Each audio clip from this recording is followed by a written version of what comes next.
추수감사절 하면 저는 떠오르는 사람이 있습니다. 청교도들이고 또 한 사람들은 청교도들을 도운 원주민들입니다. 청교도들이 영국에서 신앙의 자유를 얻기 위하여 고국 영국을 떠납니다. 원래 처음으로 떠난 나라는 네덜란드 땅이었습니다.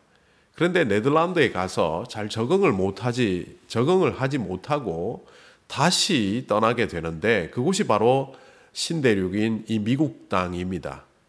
2개월간의 어려운 항해 끝에 그들은 1620년 11월 9일 지금의 매사추세츠주 지방에 도착하게 됩니다.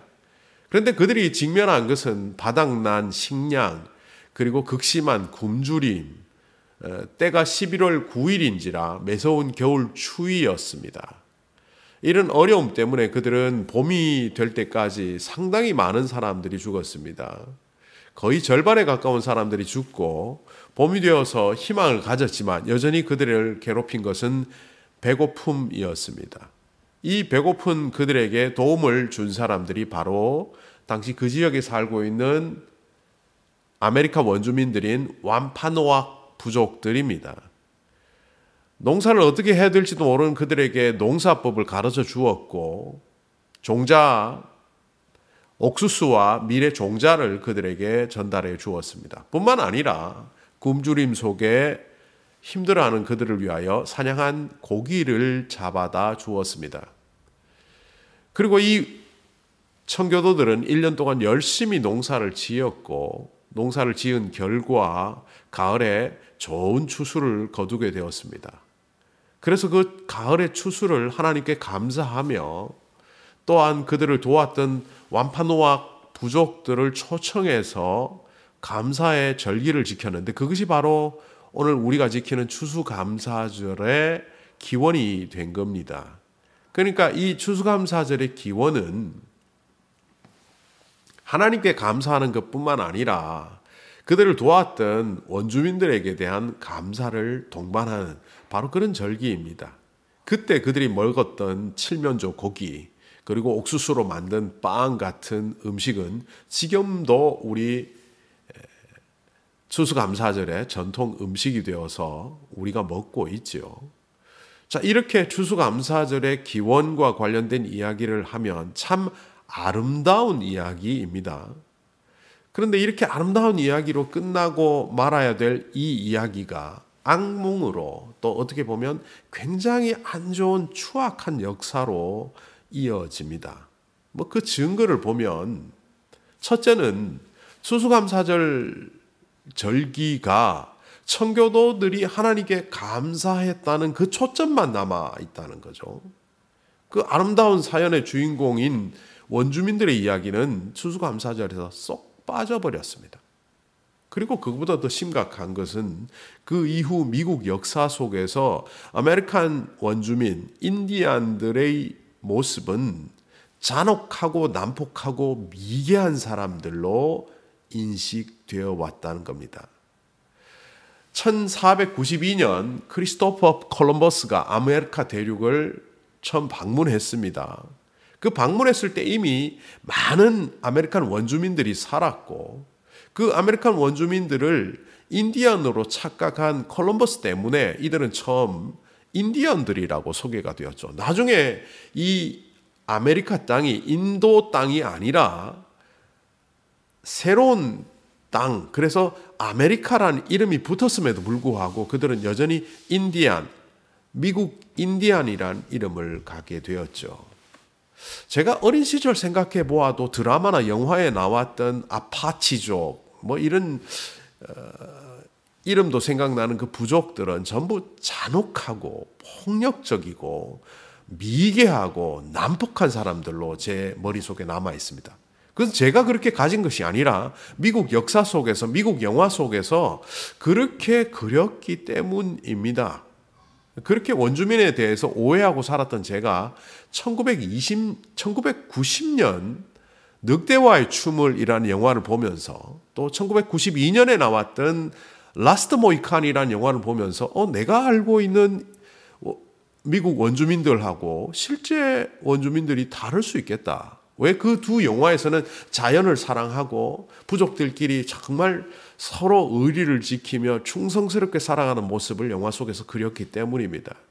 그런데 제 머릿속에서 이 잘못된 원주민에 대한 부정적인 생각을 제거할 수 있었던 한 계기가 있었는데, 그것은 바로 나를 온디든 이에 묻어주오라는 책을 읽음으로서부터입니다. 이것은 많은 역사적 고증 자료와 많은 면담을 통해서 이 책을 한 작가가 썼는데요. 이 온디드니 사건 아시죠? 온디드니라는 지역에서 인디안들, 무장 해제한 아메리칸 인디안들을 무자비하게 학살했던 미군의 만행이 드러난 그런 사건 이름을 따서 나를 온디드니에 묻어주오라는 책을 썼습니다. 그 책을 통해서 저는 또한 다른 자료를 통해서 이 아메리칸 원주민들이 미국 사람들에게 잔혹하게 살해되고 피해되고 멸망당했다는 것을 알게 되었습니다. 왜 그렇게 되었을까 보니까 영국에서 독립한 새로운 나라 미국은 동부의 일부 지역을 차지하고 있다가 프랑스로부터 중부를 돈으로 매입하고 또 서부를 개척하는 이 과정 중에 많은 사람들을 서부 개척으로 몰아가야만 했습니다. 또 부강한 나라를 만들어 가기 위하여, 번영한 나라를 만들기 위해서 그들은 동부에 살고 있는 원주민들을 강제로 중부로 서부로 이주시켜야만 합니다. 이것은 미국 역사 속에 있는 Trail of Tears, 눈물의 길이라고 일컬어지는 바로 그 역사죠. 미국을 발전시키겠답시고 미국의 7대 대통령은 1830년 인디언 강제 이주법을 마련합니다. 1830년에 인디안 추방법이 마련되면서 이제 서부 개척 시대는 본격화되었고, 다르게 말하면 인디안 잔혹한 멸망사는 시작되었습니다. 그래서 1800년대에 이루어진 그 수많은 잔혹한 역사들을 통하여 미국 원주민들의 식량이었던 그 들소들은 무참하게 이 땅에서 사라져갔고, 또 그 원주민들도 이주시키다 결국은 금광을 개발했다고 인디안 보호구역까지 쳐들어가서 사람들을 죽이는 그런 역사들을 미국 역사 속에서 볼 수 있습니다. 그런데 아이러니하게도 서부 개척사와 관련된 4명의 미국 대통령은 러시모어 산에 있는 그 석상으로 새겨져 있습니다. 미국 주들은 별명이 있죠. 우리가 살고 있는 뉴욕주는 엠파이어 스테이트라고 합니다. 그런데 사우스다코타는 The Mount Rushmore State라고 합니다. 그 유명한 러시모어 산의 국립공원이 그곳에 있기 때문입니다. 영화에도 많이 나오고 또 가보신 분들도 많이 있지만, 거기 가면 산에 절벽 같은 돌산이 있고, 그 돌산을 깎아서 조지 워싱턴, 토머스 제퍼슨, 시도어 루즈벨트, 에이브럼 링컨이라는 4명의 미국 대통령의 흉상을 산에 새겨 놓았습니다. 코의 길이만 해도 6m가 넘는다고 하니까 엄청난 크기죠. 여기에 참여했던 한 조각가가 그 러시모 국립공원에서 멀지 않은 대략 한 27km 떨어진 산악지대에 인디안의 영웅 성난말 크레이지 호스라는 사람의 조각상을 1947년부터 시작해서 지금까지도 지어지고 있습니다. 물론 그는 이미 세상을 떠났지만 그 다음 사람들이 계속해서 그 흉상을 만들어가고 있는데요. 왜 이렇게 미국의 영웅과 가까운 곳에 인디안 영웅의 흉상을 돌산에 새기는 걸까요? 저는 이것을 미국민의 회개라고 생각합니다. 미국 정부의 도움 없이 도와주겠다고 해도 그것을 거절하고 미국 사람들의 순수한 모금을 통하여 50년, 100년 계속해서 말에 탄 인디안의 영웅 1800년대에 미국에 저항하던, 아니 미국이 말살하려고 했던 인디안들을 보호하려고 했던 용사 성난 말, 그를 이렇게 흉상으로 만들어가는 모금 운동과 조각상을 만들어가는 작업은 이른바 과거에 미국이 저질렀던 것에 대한 미국민들의 회개라고 저는 바라봅니다. 제가 왜 이렇게 회개라는 말을 강조하느냐 하면 오늘 말씀이 바로 회개와 관련되어 있기 때문입니다. 오늘 누가복음 13장 1절에서 5절에 보면 간추려 보면 이런 내용입니다. 사람들이 와서 사건을 말합니다. 갈릴리의 사람들이 빌라도에게 학살을 당했는데 그 학살당한 사람들은 죄가 많아서 그런 거고 자신들은 마치 그들보다 의로운 것처럼 말을 합니다. 그런데 예수님께서는 이렇게 말씀하시죠. 그렇지 않다. 오늘 3절에도 그렇지 않다. 5절에도 그렇지 않다. 2번 나옵니다. 이것은 강조죠. 그리고 이렇게 말합니다. 갈릴리 사람보다 너희가 더 큰 죄인이라고 생각하지 않느냐? 이러면서 실로암 망대 사건으로 죽었던 18명의 그 이야기도 하면서 그 18명 사람들이 너희들보다 죄가 많아서 죽은 것 같으냐?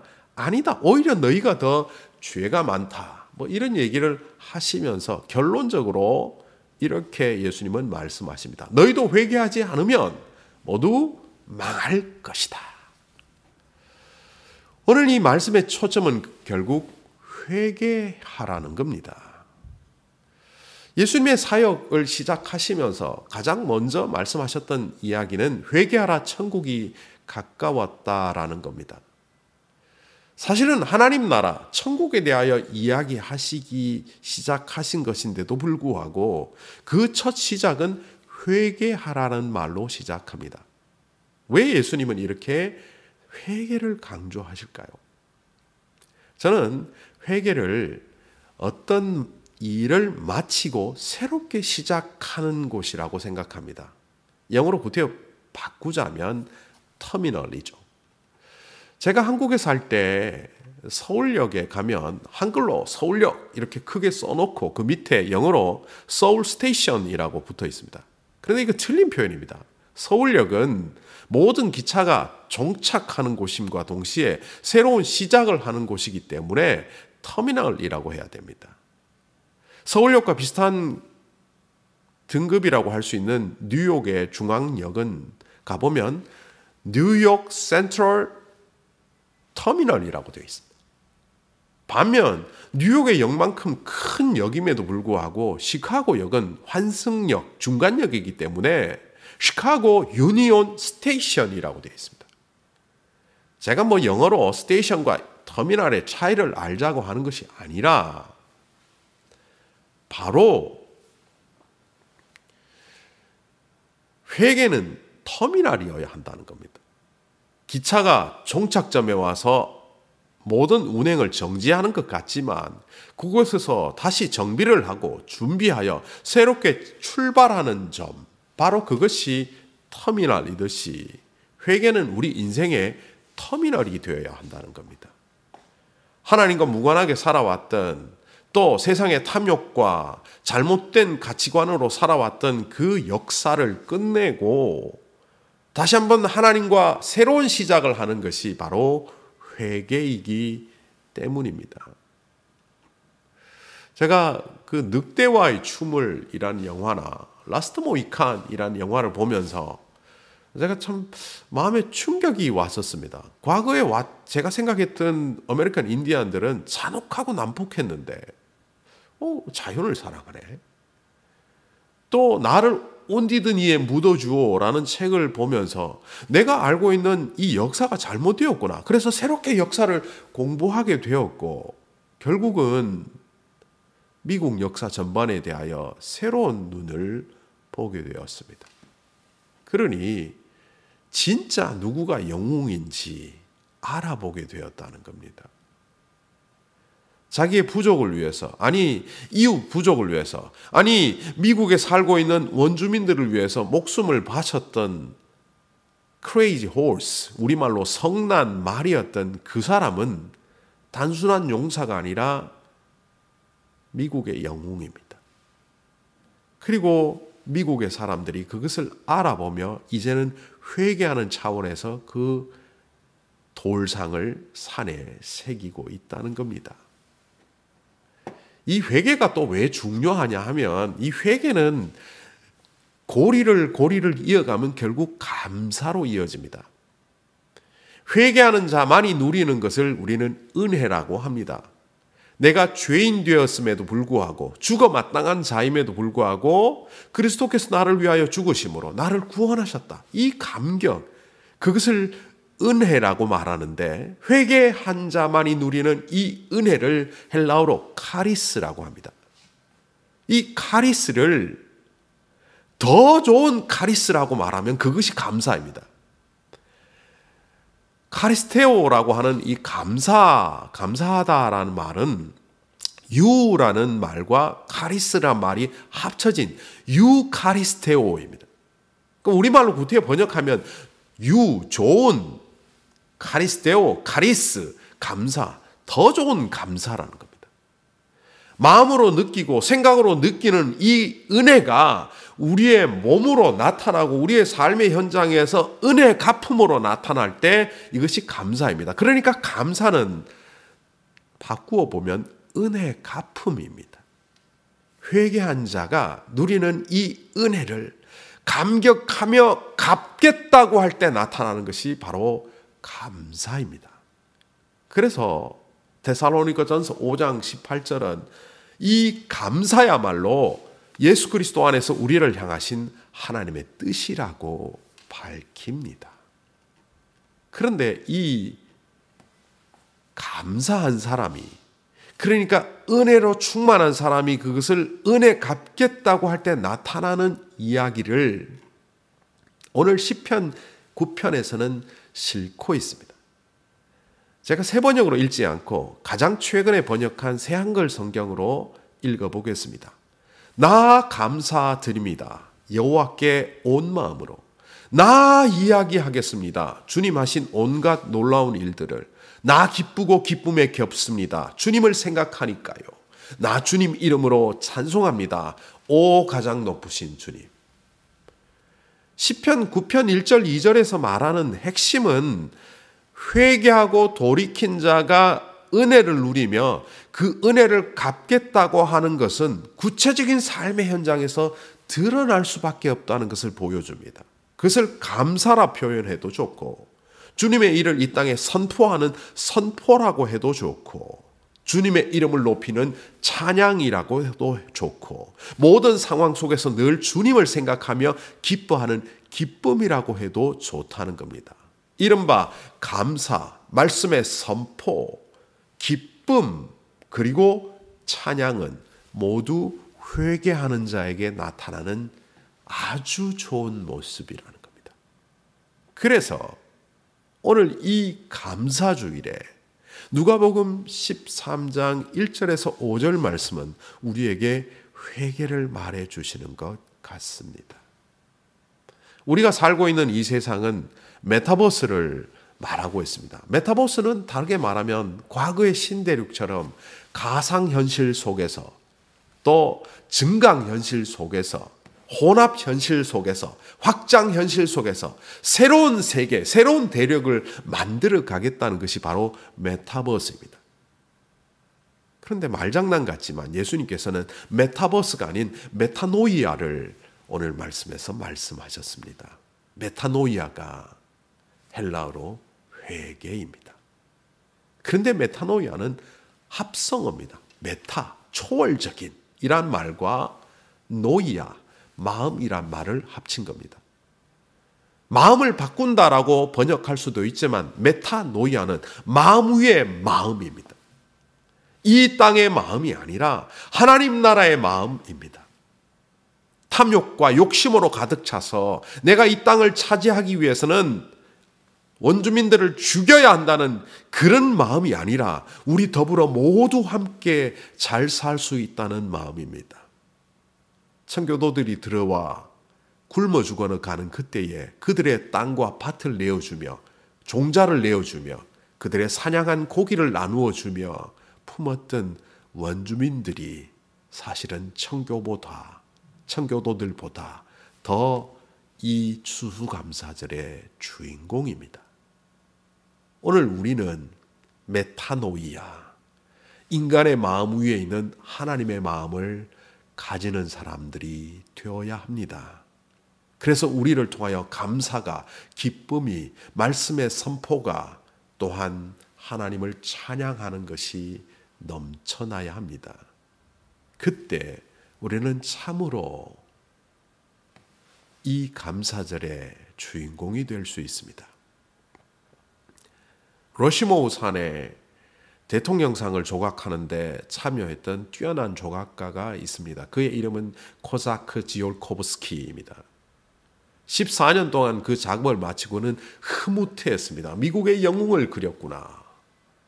그러나 1939년 수우족의 주장 서 있는 곰이라는 사람으로부터 편지를 받습니다. 그 편지는 아주 간단했습니다. 백인들의 영웅이 있는 것처럼 우리들에게도 영웅이 있다. 그리고 우리들은 백인에 대한 소망이 있다.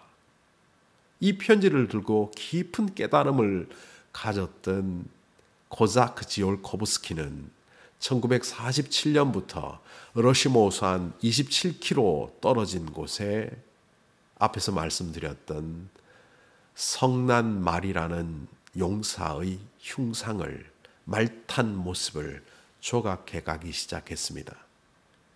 1982년 그가 죽던 해까지 완성하지는 못했지만 그것은 후대에까지 계속 이어지고 있습니다. 그는 살아생전에 이런 말을 했습니다. 나는 인디안의 후원자가 아니다. 단지 진실을 이 땅에 드러낼 뿐. 오늘 우리가 직면한 상황 속에서 감사할 거리가 있는지 없는지 그것만을 찾고 있습니다. 왜 하나님은 나에게 감사함을 주시지 않을까? 그러나 깨달으십시오. 우리 앞에는 회개할 거리만 있을 뿐입니다. 메타노이아, 인간의 마음이 아니라 하나님의 마음을 품을 때 그것은 은혜가 되고, 그 은혜가 넘쳐날 때 카리스가 유카리스테오, 감사가 됩니다.